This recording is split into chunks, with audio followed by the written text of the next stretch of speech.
Swayam Prabha. Digital India. Educated India.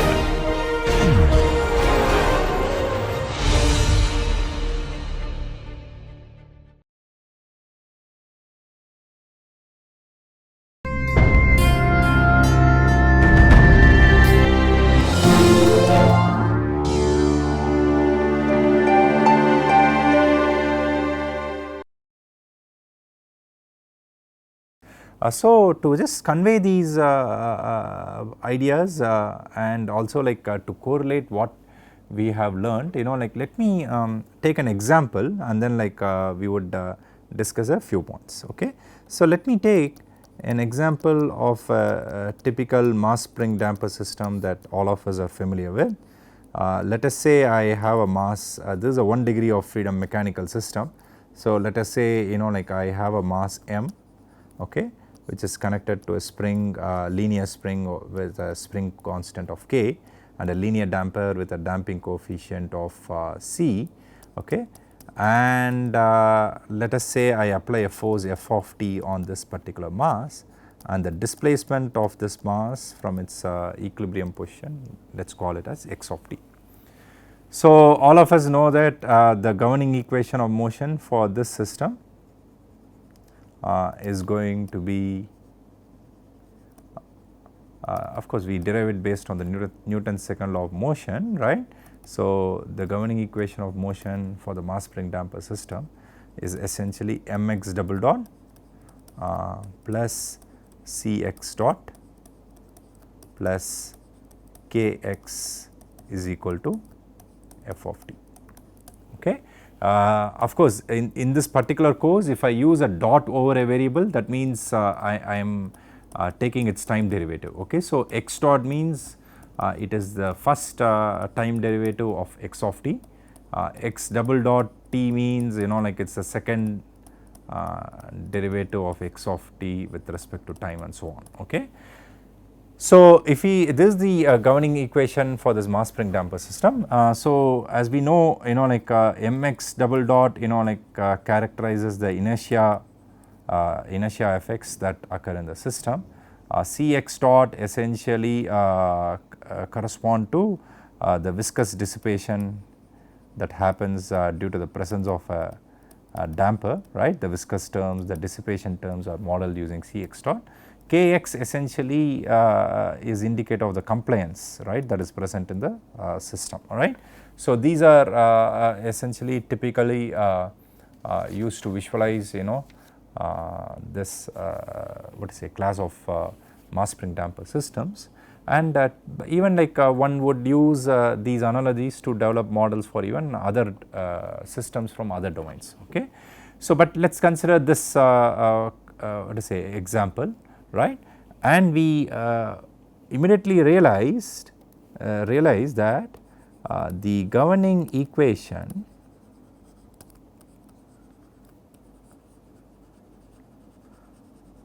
is a second order, let me just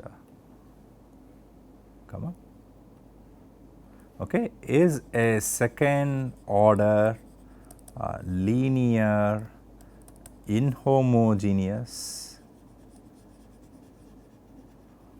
ordinary differential equation with constant coefficients.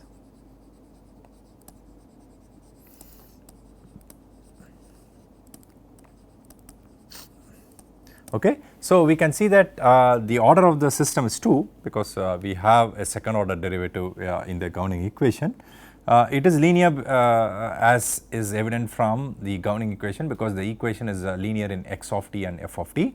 It is inhomogeneous because like we have a forcing term on the right hand side of this ordinary differential equation, and it has constant coefficient like that is reflective of the system being time invariant, right. So, this is an LTI system, okay. So, this is essentially an LTI causal single input single output system, okay. The class of systems that that we are essentially looking at.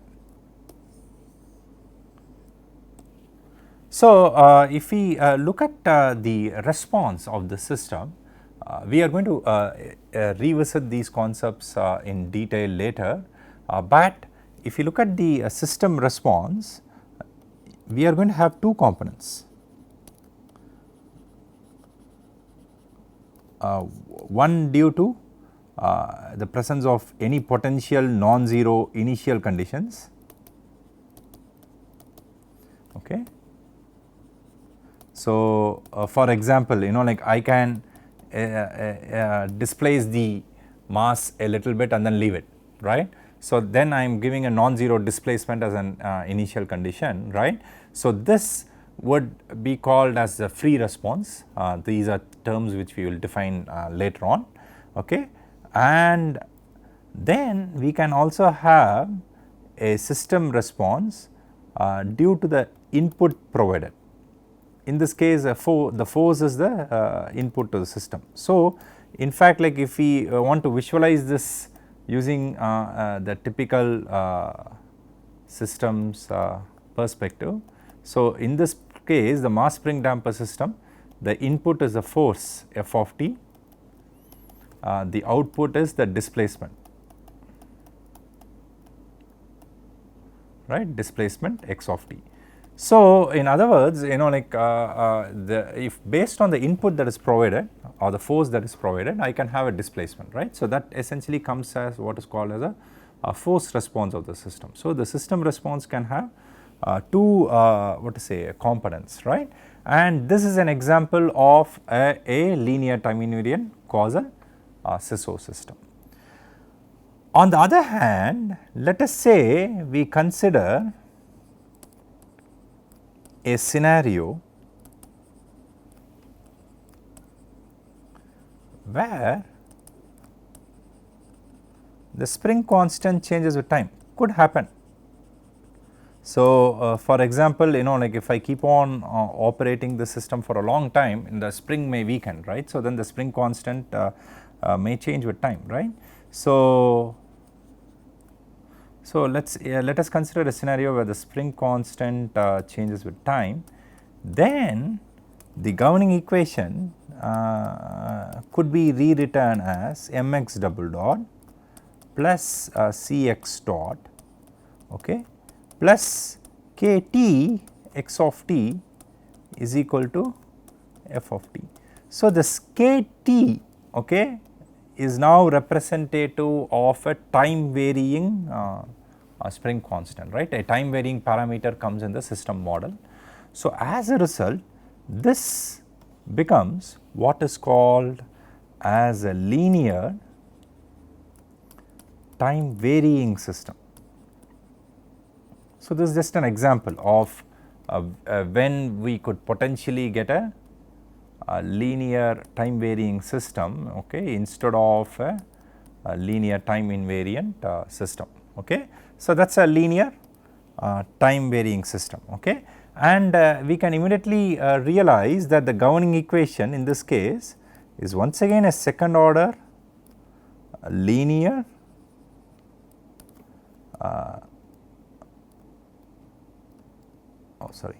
linear inhomogeneous ordinary differential equation, but with time varying coefficients, okay. So, that is the class of equations that typically would be used to characterize linear time varying systems, okay. So, we will have time varying coefficients in the governing equation, okay. So, that is something which will would come into play. So, now let us consider another example. Let us consider another scenario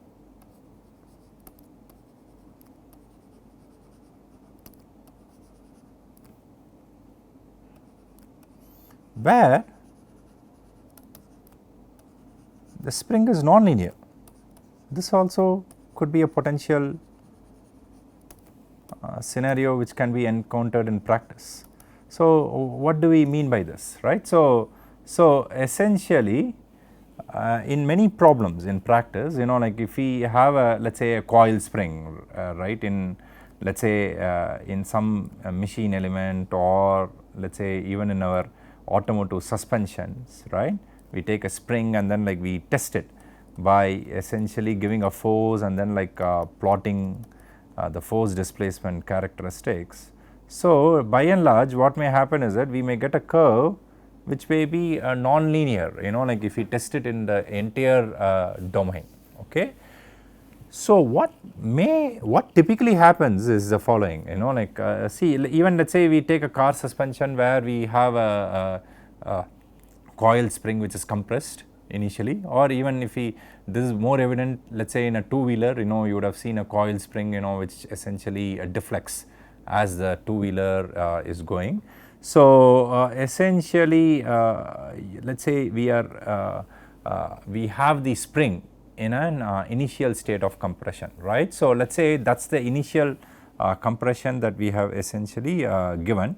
Let us call this displacement as xi, and by and large what we have is that we would operate the spring in a region around this xi, by and large, like so it may so happen that the spring may be operated in a region around this initial state, most of the time. Then we can immediately observe that in this region the spring can be approximated as a linear element. So, then the question that we can ask ourselves is the following, right. Given this what to say range of operation of the spring, can I use a linear approximation to model the process? Okay. Then if yes, I could use a linearized model, and then like we can go to the class of linear time invariant systems. But on the other hand, let us say like I am in a situation or I am in an application where the spring is stretched and compressed over a wide range of displacements, then I may no longer be able to use a linear model for the spring. Then what is it that I can do? So, in such cases the governing equation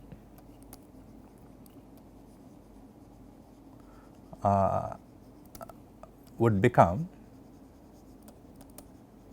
okay, may be written as, right.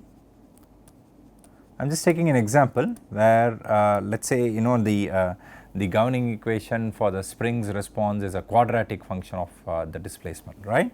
So, let us say what will happen is that the governing equation for this mass spring damper system will then become mx double dot plus cx dot plus let us say kx square t is equal to f of t.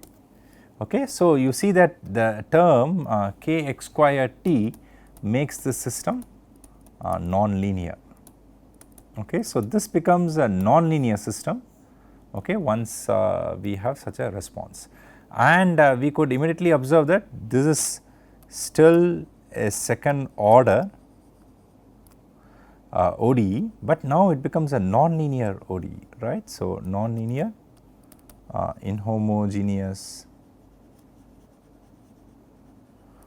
ODE with constant coefficients, right. So, that is what happens to this governing equation. Okay. So, we are just considering different examples to just learn like how the governing equations would change depending on the scenario. This is just to get a broad idea about the class of systems that we are studying. Okay. So, I hope just through the simple example the difference between linear or non-linear systems and time invariant, time varying systems have become a little bit clear, and we just consider a simple example to show how these attributes are reflected in the governing equations of such systems. Okay.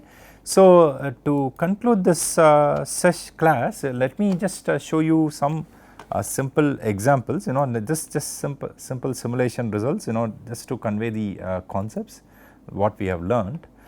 So, let us consider the mass spring damper system that we have been looking at. Let us say like I consider these following parameters. Okay. So, that is like I consider the mass of the element to be 1 kilogram, right, the damping coefficient to be 0.5 Newton second per meter, and the spring constant to be 0.75 Newton per meter. Okay. I am just taking some values to just solve those equations, right. So, let us say that we provide a force input of 1 Newton, okay, at time t equals 0. Okay. So, if we solve this mass spring damper system, so as we have already discussed, like we can have what is called as the free response of the system, that is we can have non-zero initial conditions and we have what is called as a free response, which is essentially indicated by this blue curve, right. We can see that the initial displacement is at 1 and then like it essentially oscillates and then goes to 0 finally. Okay. On the other hand, I can have a 0 initial condition and then like give a what to say input to the system, which essentially is what is called as a force response, right. So, that is the response term due to the input that we provide and that is essentially denoted by the red curve, okay. So, which essentially goes and settles down at some non-zero finite value, okay. So, if we combine both, that is we give a non-zero initial condition and the input, we get the curve which is indicated in black. So, we can see that the response is the sum of both contributions, that is the free response plus the force response term gives the third response, right, where we have a response from the mass spring damper system that consists of both the non-zero initial condition component and the force input component, right. So, once again please remember, like what was our system? For us the mass spring damper system was visualized as one to which we give the force as the input and the displacement is the output, okay. That is why we are essentially plotting the displacement and studying it, okay. Yeah. So, this just to show what to say whatever we have learnt through a graphical visualization, okay. So, let us now look at time variance, like how in the previous case the model was linear time invariant, okay. So, the system was linear time invariant, the model was a linear ODE with constant coefficient. Now, let us say instead of having a constant spring constant of 0.75 Newton per meter, let us say the spring has a varying time varying spring constant, which is of this form 0.75 e power minus 0.001 t, okay, Newton per meter, okay. So, the spring constant is slowly decreasing from the initial value of 0.75, right. So, if we plot it, like of course we can see that I have just zoomed in into a range of 0 to 100 seconds. So, maybe around the 75th second we can see that the spring constant has what to say decreased to around 0.693 Newton per meter, okay. So, that is what has happened. So, and as we just discussed a few minutes back, the governing equation now becomes mx double dot plus cx dot plus k Tx of t. So, this makes it as a linear time varying system, okay. So, we can see that the system is now become LTV, right, due to this time varying spring constant. So, let us see what is the effect of this on the system response. So, we consider 0 initial conditions, right. So, let us not worry about the free response, we only look at the force response here. So, what we do is that we are giving a unit step force, a force input of 1 Newton in one scenario at 0 seconds time t equals 0, which is the response is indicated by the blue curve. And then what we do is that we then give the same in the next scenario, we give the same unit step force input, okay, at a time instant of 75. So, as we realized from the previous slide, at time t equals 75 seconds the spring constant anyway has decreased, right. So, because it is a time varying parameter in this particular case. So, you could immediately see that the response which is plotted by the red curve is different from the blue curve, right, which is essentially going against the definition of time invariance. So, if you recall that definition of time invariance, if we give the same input at let us say time t equals 0 and time t equals 75 as in this example, I should get the same output, right, but that is not the case. Why? Because we have a time varying system, okay. So, we can immediately see that the red curve is different from the blue curve, right. So, you can see the peak of these oscillations, like that has increased in the red curve when compared to the blue curve, right. So, in a certain sense, like the responses are becoming different, okay. So, this gives us an overview of how these factors affect the system response. Just through simple example, like I just wanted to communicate how linearity, time invariance and all come into play. Okay. So, we would stop here. So, we have essentially looked at a big picture viewpoint view of what we are going to essentially learn in this particular course, and defined a few terms in this particular class, and then like looked at an example. That is what we have done here. And we also looked at what is meant by sensor dynamics, actuator dynamics, okay, and unity, non-unity feedback and so on, right. So, in this particular class. So, in the next class we would essentially meet and start off with mathematical preliminaries, and we would revise mathematical tools that we would be using in this particular course. Okay. Thank you for your attention.